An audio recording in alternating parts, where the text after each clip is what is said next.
বলছি এক হতভাগ্য মুক্তিযোদ্ধার কথা। রাজারবাগ পুলিশ লাইন্সের স্মৃতিস্তম্ভের শ্বেত পাথরে শহীদের তালিকার শীর্ষে খোদাই করা রয়েছে তার নাম। তা সত্ত্বেও ৪৫ বছর অনাদর আর অবহেলায় দিন কাটছে শহীদ পুলিশ সার্জেন্ট সাবেদ দেওয়ানের পরিবারের। শহীদ পরিবারের মর্যাদা দূরের কথা, জোটেনি মুক্তিযোদ্ধার সনদ। বিস্তারিত জাহিদুর রহমানের রিপোর্টে।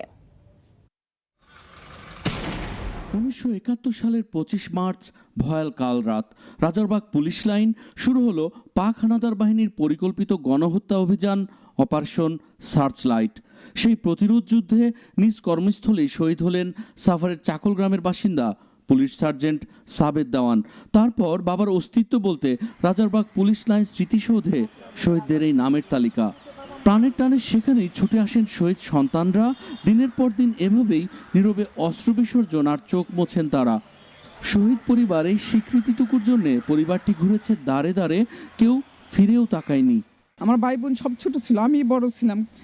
আমার মা অনেক ঘুরছে দাঁড়ে দাঁড়ে যে আমাদের একটা সনদ অন্তত দেওয়া হোক, কিন্তু কোনো কিছুই পায় না এই পর্যন্ত আমার মা।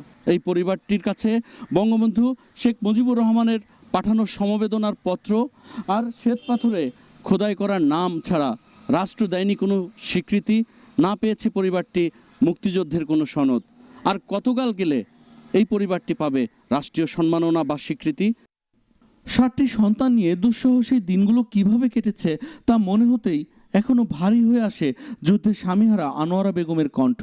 অবহেলার বঞ্চনায় নীরবেই কেঁদে কেঁদে বুক ভাসিয়েছেন। নষ্ট হয়ে গেছে একটি চোখ, অন্যটিও নিভু নিভু। এখন আর নেই কোনো অভিযোগ, আছে কেবলই আক্ষেপ। আপনার স্বামী তো শহীদ হয়েছে, তার স্ত্রী আপনি শহীদ হয়েছে আমি তো জানি, তার স্ত্রী যে আমি তাও তো জানি, তো কেউ তো আমার খোঁজ খবর নিল না, কিছু করলো না। যা হবার ছিল না হয়েছে তাই, যে কারণে কোনো সুবিধে বা প্রাপ্তির আশা নয়, ছোট্ট একটু প্রত্যাশা এই শহীদ পরিবারটির। প্রধানমন্ত্রী শেখ হাসিনা এই শহীদ জায়াকে বুকে টেনে নিলেই মুছে যাবে সব কষ্ট আর পঞ্জীভূত হাহাকার। যার ডাকে আব্বা সারা দিচ্ছে,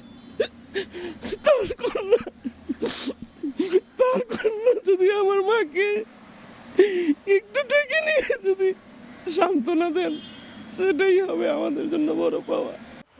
জাহিদুর রহমান, এনটিভি নিউজ, সাভার, ঢাকা।